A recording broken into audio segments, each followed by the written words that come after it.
Hello students. So let us discuss something about p block elements in this today's session. Okay, you can have a look at the periodic table here. So this comprises of S block elements, and this part of the table is p block. So you have a D block elements as well as inner transition elements. So S block and p block together we can also refer it as a main group elements, normal elements, or representative elements.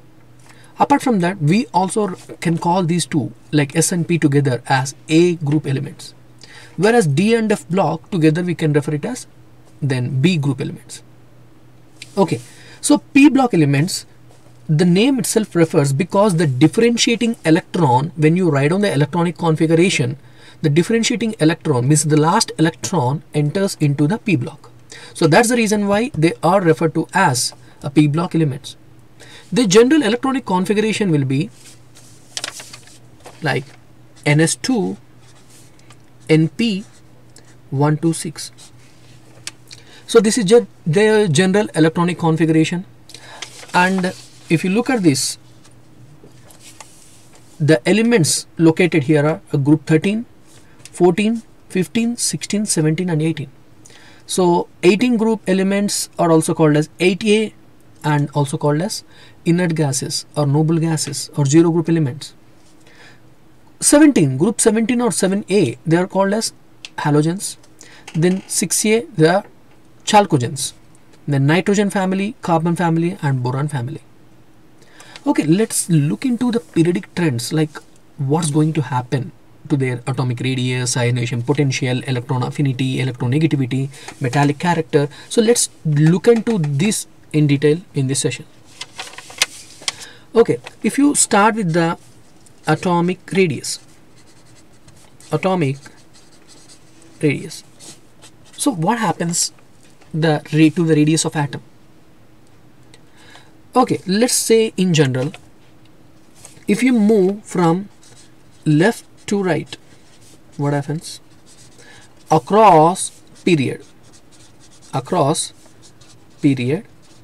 if you move from left to right, okay, the effective nuclear charge. So whenever I say the word effective nuclear charge, means charge on the nucleus. Charge on nucleus means the number of protons, you can say, right? Effective nuclear charge means atomic number is increasing. Why atomic number is increasing? Because number of protons are increasing. So effective nuclear charge increases if you move from left to right. Now the electrons are added to the same shell. See, this is what I'm saying when you are moving from left to right in a periodic table across a period. Okay, effective nuclear charge increases. Moreover, number of electrons also increases. But what happens? The added electron is added to the same shell, due to which the effective nuclear charge is more. As a result, atomic radius decreases. Atomic radius decreases if you move from left to right. Now what happens if you move from top to bottom in a group?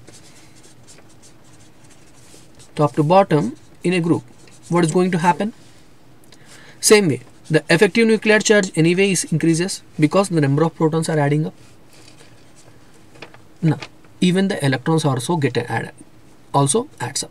But what happens? The electrons are added to an extra shell, right? If you move from top to bottom, means the distance between the center of the nucleus and the last electron is increasing, means the effective nuclear charge decreases, means nucleus do not have a potency to attract the outermost electron. The attraction decreases between the nucleus and the outermost electron.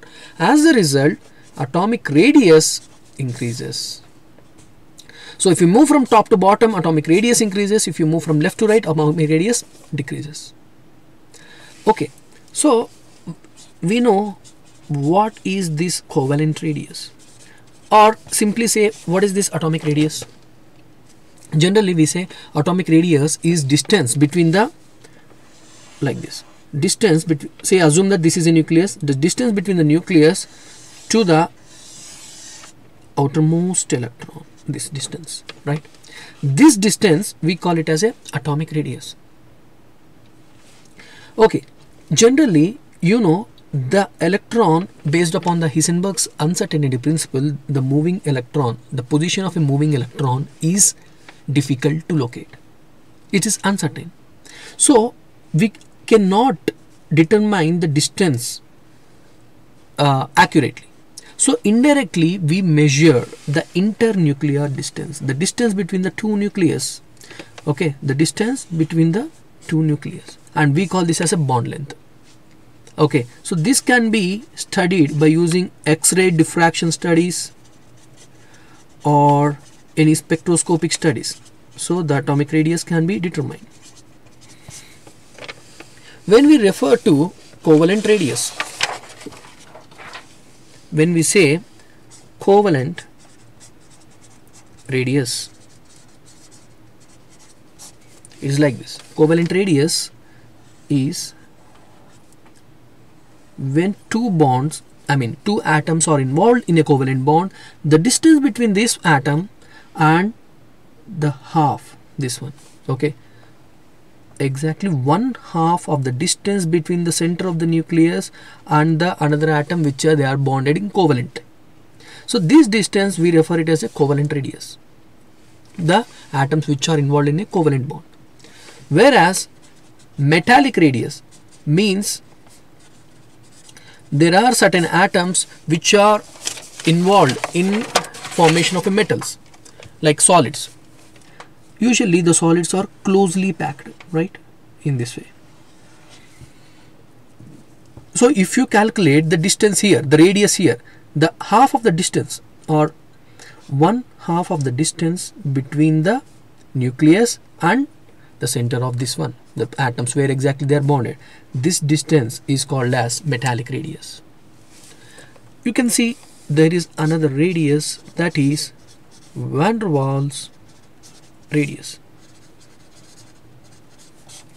Van der Waals radius is like this, because van der Waals radius is calculated in the form of molecules, because non-metals, especially p block elements, if you look at that, okay, the p block elements are non-metals. Non-metals, they form molecules, right? Non-metals, they form molecules. Molecules are held together by van der Waals forces. The distance between two molecules here, assume that this is a molecule and assume that this is a molecule. The 1/2 of the distance from here to here, say here to here, this distance we refer it as van der Waals radius. By looking at the pictures here, we can easily say that van der Waals radius is higher than that of the metallic radius than that of the covalent radius. So if you look at this, the atomic radius is maximum for, can say, radon, because moving from left to right, atomic radius usually decreases, but in case of neon, that means neon, inert gases, they are exceptions. What is the reason? Because these inert gases, they form van der Waals radius. They don't have covalent radius because they do not involve in a covalent bonding, right? Rest of the atoms involved in a covalent bonding have covalent radius, whereas these inert gases, they do not form a covalent bond, they just have van der Waals radius. Okay, so this radius, the covalent radius, the van der Waals radius is far superior over metallic radii and covalent radii. So that's the reason why the inert gases have the maximum atomic radius. And as you know, moving from top to bottom, the atomic radii increases. So that's the reason why I said radon is having highest atomic radii in the p block elements.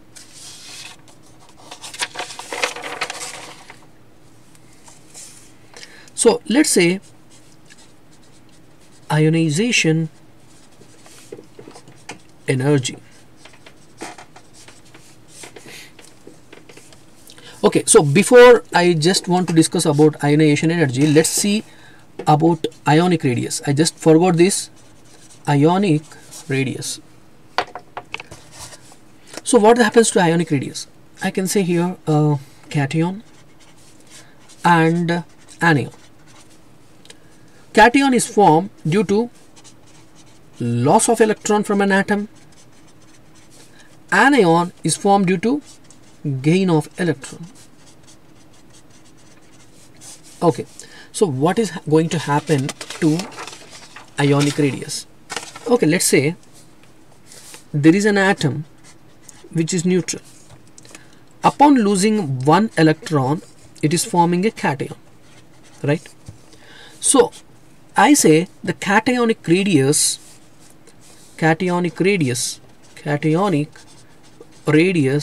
is less than that of the neutral atom from which it is formed. Right? Cationic radius is less than that of the neutral atom from which it is formed. Okay, I'll come to the concept again. Now, anion. This is formed by gaining an electron. Again, here I can say anionic radius is greater than that of the neutral atom. So, why is it so? Here, now, upon losing an electron, what happens? The effective, see, the whole concept here is based upon the effective nuclear charge. What is happening to effective nuclear charge? Whether it is increasing or decreasing. If the nuclear charge increases, then what happens? It pulls the electrons, right? So that the radius of atom reduces. Means something like this, where assume that you have a nucleus, surrounding this you have an electron. Now assume that the charge of the nucleus is 10. So in the neutral atom, what happens? The charge of the surrounding electrons will also be 10. But upon losing an electron, it forms cation, means now it will be 9. So due to presence of more positive charge than the negative charge, the electrons are pulled towards this nucleus, so that the atomic radius decreases. Okay, so that's the reason why I'm saying you cationic radius is less than that of the neutral atom. Means, for example, look at this, among Al3 plus and Al, whose radius is more? Aluminium radius is more, because due to formation of cations, their size is reduced. Due to loss of electrons, aluminum effective nuclear charge is more. Okay, look at this, anionic radius. In the anionic radius, say you have a neutral atom. Okay, now in the same example, let's say the charge of the nucleus is 10. Now, I have an electrons where you have 10 electrons, say the neutral atom. Now, if there is an addition of 1 electron or 2 electrons, what happens? This becomes 12. So total, the electrons are more and protons are less. So anionic radius will be higher.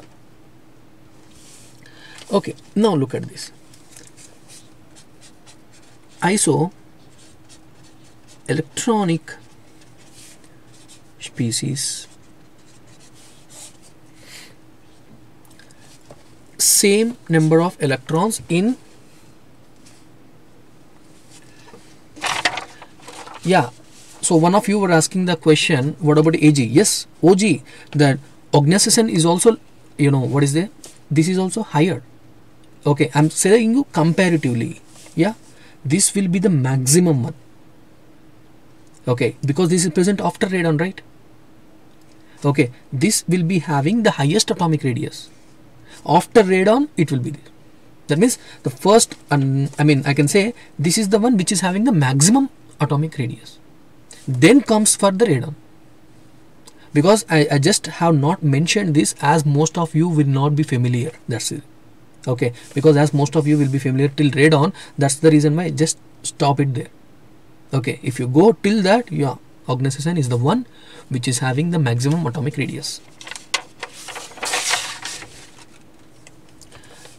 Isoelectronic species, where you have same number of electrons. Say for example, what is the same number of electrons? Let's say neon.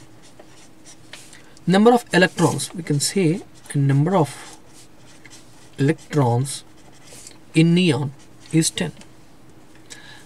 Okay, what about F minus 10 again, O2 minus 10, N3 minus 10 electrons. Even if you shift towards the right side of the neon, it's like Na plus 10, Mg2 plus 10 electrons again, Al3 plus 10 electrons. Now look at the protons. If you look at the protons, so let's say the number of protons present here. We have 7 protons, 8, 9, 10, 11, 12, 13. What is happening?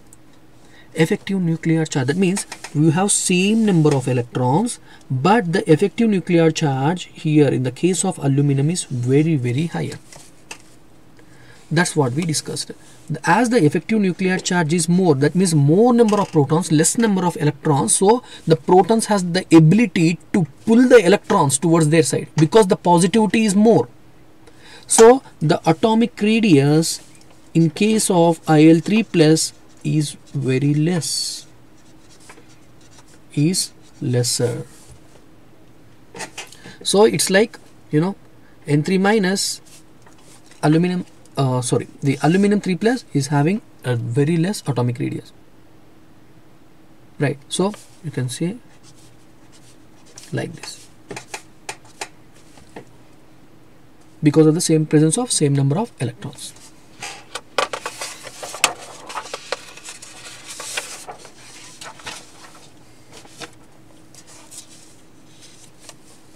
Let's say ionization energy or ionization enthalpy.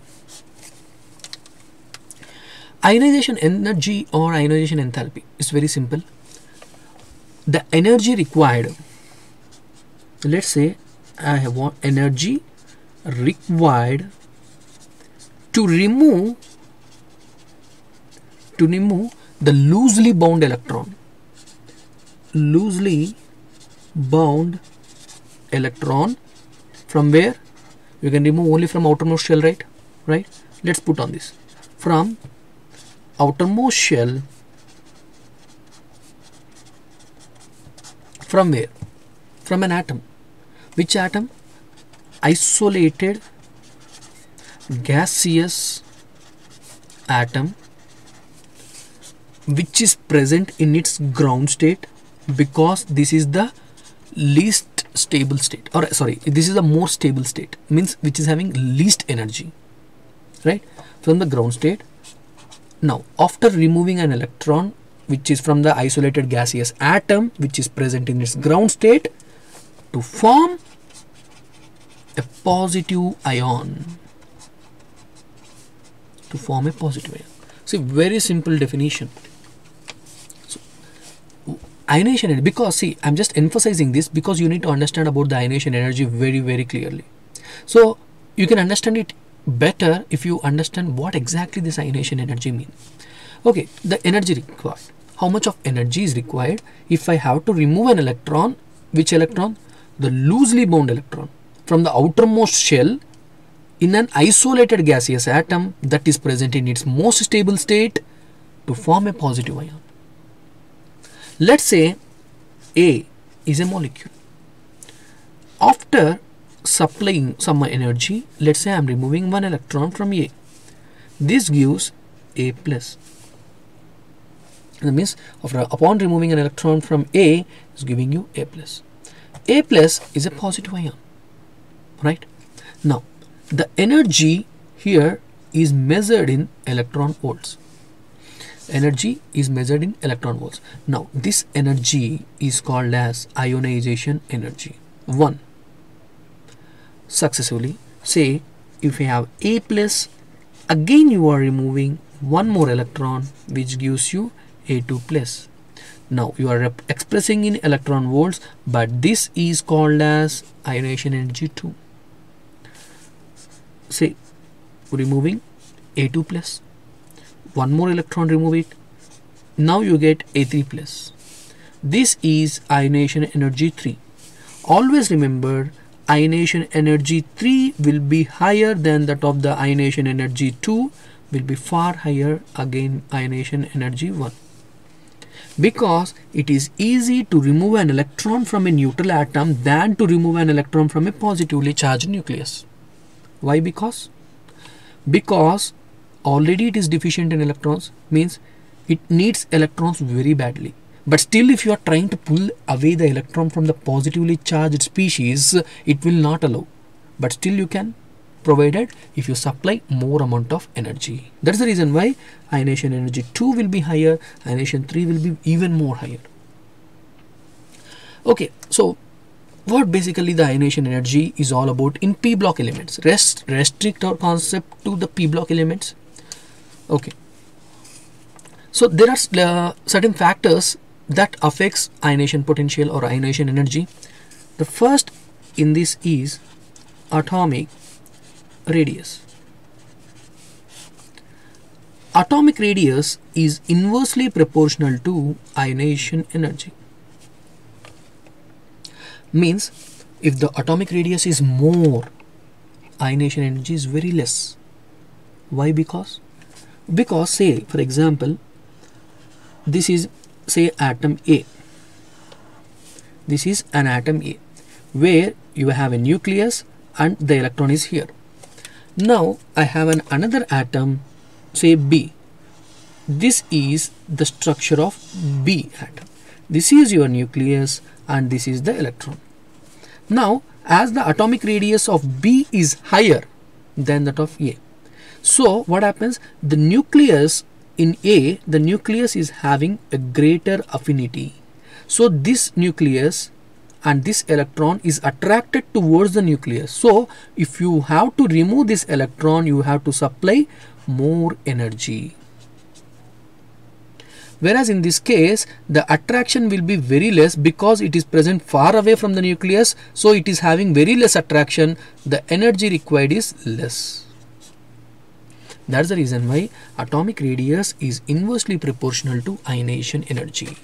Now, if you look in general, what you can say? You know atomic radius, you know ionization energy. Look at the p block elements. So which is having more ionization energy? Yes, always it is the inert gases. Inert gases, they have highest ionization energy in the whole periodic table. Only sole reason is inert gases are stable, right? They are stable. They are pretty much stable.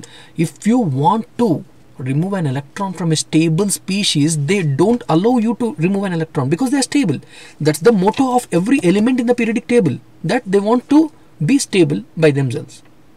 So that's the reason why the bonding is happening, reactions are taking place, right? But inert gases are exempted from that because they are already stable. Now, if you are trying to remove an electron from a stable species like inert gases, they don't allow you, but still you can remove, provided if you supply more energy. That's the reason why ionization energy is very higher for inert gases and ionization energy is very lesser for S block elements. Why ionization energy is very less for S block elements? Because if you want to remove an electron from S block, say, look at this. If you want to remove an electron from lithium, lithium will be very happy to lose an electron because it immediately forms helium configuration, right? That means if helium loses an electron, it becomes stable. Look at the case of sodium. If sodium loses an electron, it becomes neon. That means the electronic configuration will be neon configuration and becomes stable. Even in the case of potassium, it acquires orgone configuration. Means the S block elements are happy to lose an electron, so the ionization energy required is very less for S block elements. Means simply, easily you can remove an outermost electron. Whereas for the noble gases, no, the ionization energy is very high. That means if you move from left to right in a periodic table, especially in the p block elements, the ionization energy is higher. Okay. Right. What happens if you move from top to bottom? Ionization energy decreases because atomic radius increases. As the atomic radius is more, you require even less energy to remove an electron.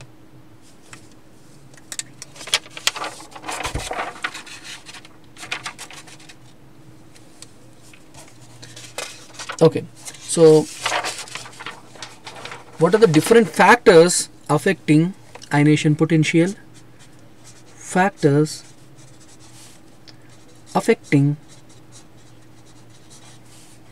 ionization potential.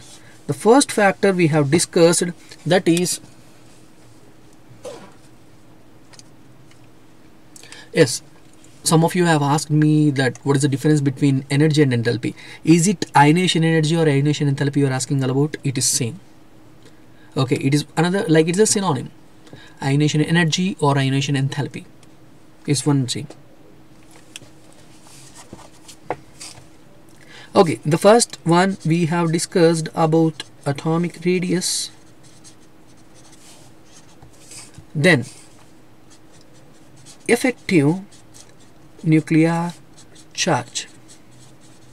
I think this is self-explanatory. What happens? So the greater the effective nuclear charge, I'm just representing as E and C, where it will be there?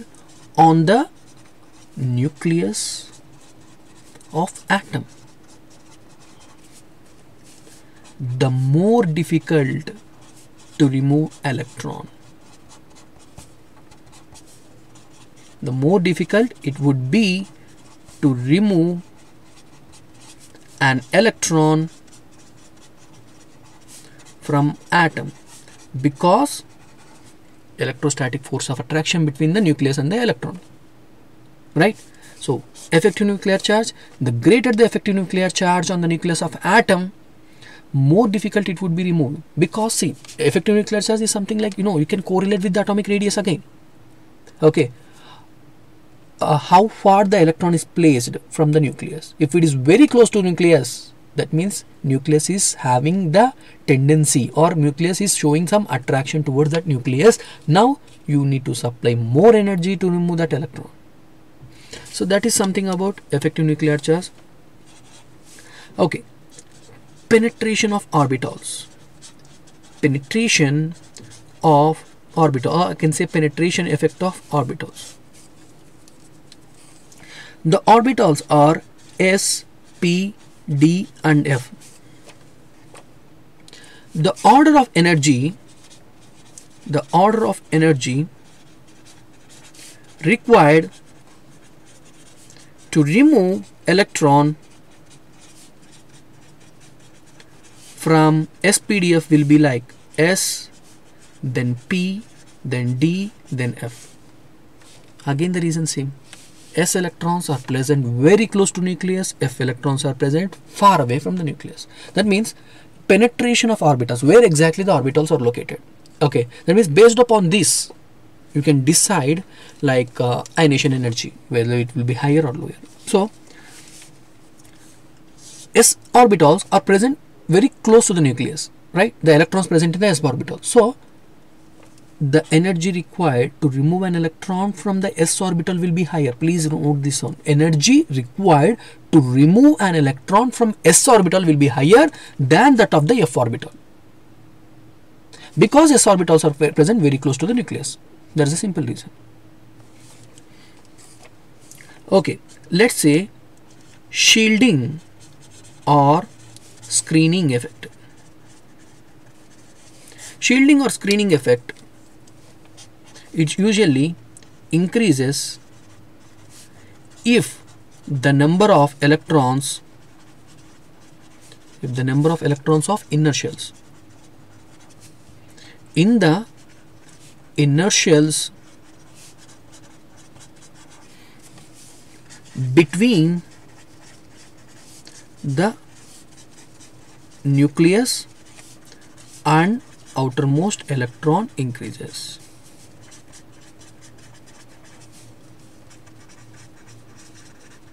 Okay, very simple. Shielding effect or screening effect. What is shielding? Okay, shielding means it's like a protection barrier, right? What is protecting? That means the outermost electron is protected by lots of innermost electrons. That means they are shielding the effect of nucleus on the outermost electron. Are you getting? Okay, shielding effect means, for example, let's say in this case, look at this one. You have a atom. Now let's say there are electrons. You have electron over here. This is the electron which I want to remove.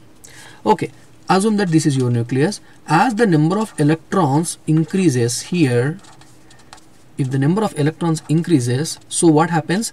The nucleus is exerting its effect on this nucleus, sorry, this electron, every electron. So what happens? The effect of nucleus on this electron will be least, because there are a lot more electrons which are covering this electron, which are shielding. So what happens? There is decrease in the force of attraction between this nucleus and the outermost shell. That we call it as a shielding effect or screening effect.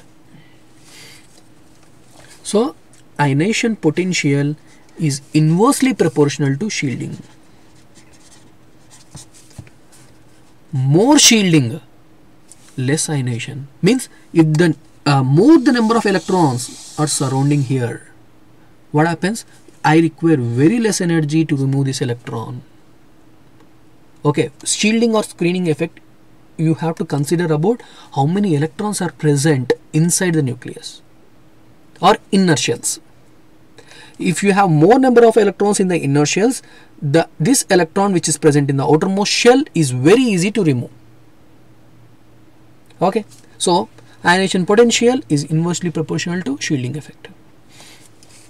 The last one we need to study is all about half filled or fully filled orbitals.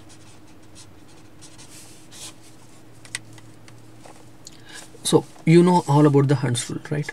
Hund's rule. The stability of half-filled or fully filled degenerated orbitals. What do you mean by degenerated orbitals? Orbitals which are present in the same energy level. So is comparatively high. The stability is very high for half-filled and fully filled electrons present in these orbitals. So this is based upon the Hund's rule. So that's the reason why this is one of the exception. For example, as I told you, if you move from left to right in a period, okay, here, if you move from left to right in a period, neon should be having the highest ionization energy, then comes to fluorine, then oxygen, then nitrogen. Means it will be like this. The ionization energy of neon is greater than fluorine, is greater than oxygen, then nitrogen, then carbon, then boron. But there is slight exception here. It is neon, then fluorine, then it is nitrogen and oxygen, carbon and boron. Look at this. Look at this exception here. This exception. Because if you write the electronic configuration of nitrogen, it is 1s2, 2s2, 2p3. Whereas for oxygen, it is 1s2, 2s2 and 2p4. If you look at the p block here, in case of nitrogen it is half filled, whereas in case of oxygen it is neither half filled nor fully filled. It's partially filled, but this is half filled. So as I mentioned, half filled electron or filled orbitals are more stable than partially filled. So nitrogen is more stable. So to remove an electron from this case, if you want to remove this electron, you need to supply more energy than the energy required to remove an electron from the oxygen. Same applies in the next case. For example, look at another one, the third period. Okay, to remove an electron from phosphorus is difficult than from the sulfur. This is one exception because of the half filled. Hope you got it, students. And always remember, the ionization energy of inert gases will be quite higher, right? Due to reason NS2 NP6 electronic configuration, because NP6 is fully filled electronic configuration. Okay, now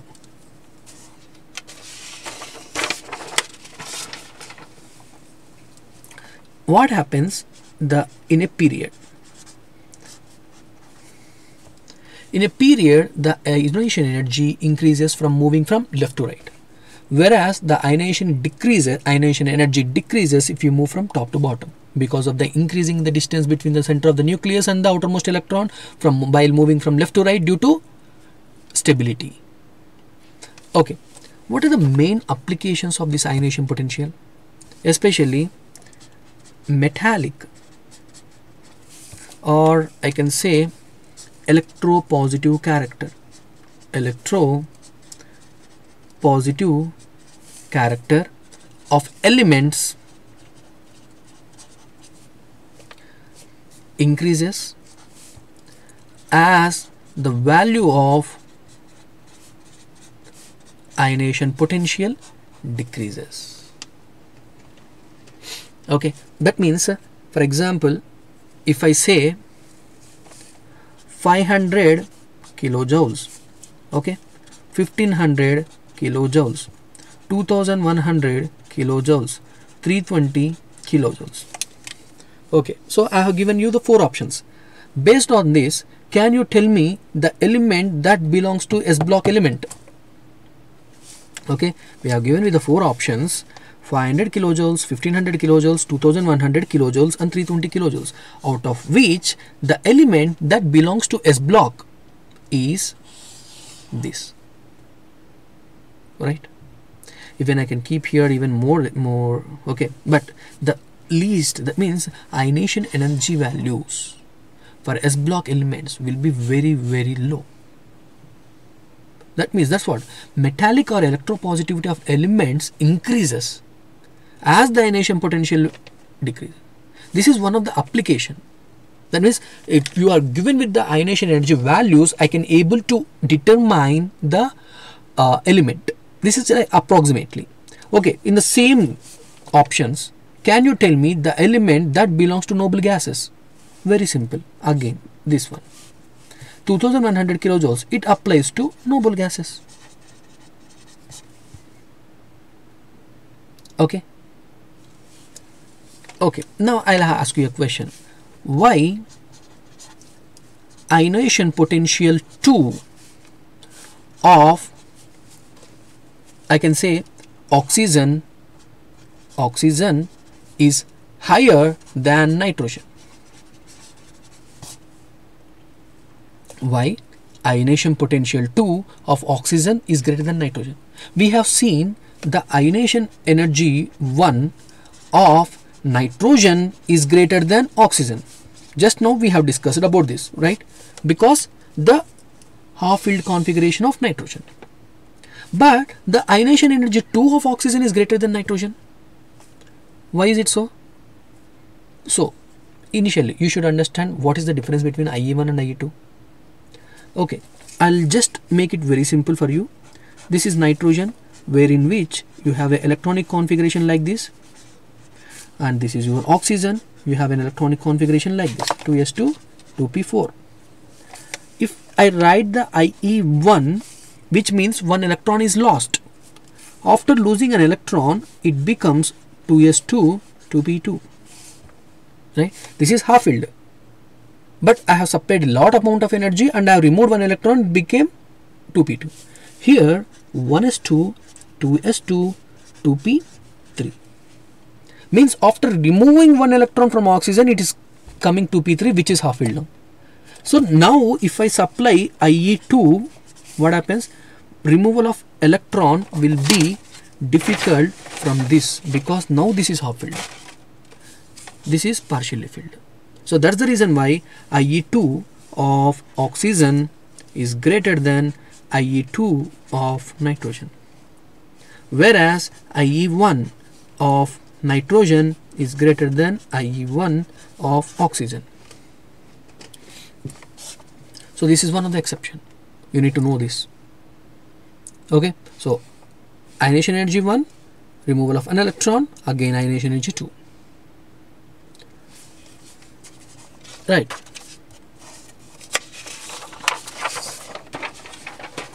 So I can say one more application, the relative reactivity of metals.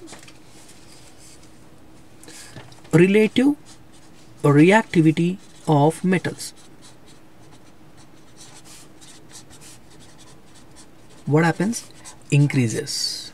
Relative reactivity of metals increases if ionization potential decreases. Okay, so that means if the ionization potential decreases, what happens? Means, what is the meaning? If the ionization potential energy decreases, means if the energy required to remove an electron is very easy, then the relative reactivity of metals is higher. Means those metals are highly reactive, because you are able to move an electron or remove an electron, expel an electron is very easy. That means with little amount of energy you are able to expel an electron. So the reactivity of those metals will be higher. Okay, so that's the reason IP values, that is ionization energy or ionization potential values of 1A and 2A metals are quite low. And that's the reason why they are more reactive. And remember, the ionization potential values for inert gases are higher, so they are almost unreactive. That's the reason why relative reactivity. Okay, so inert gases are unreactive because they are non-metals and they have high ionization potential values. Means based upon the ionization energy, whether they are high or low, I can able to decide the relative reactivity. If the ionization energy is less, the relative reactivity of metals will be higher. If the ionization energy is more, they are unreactive completely. And yeah, this is all about the p block elements we have studied or discussed so far. If you have any queries, please put on chat. Okay, then thank you, students.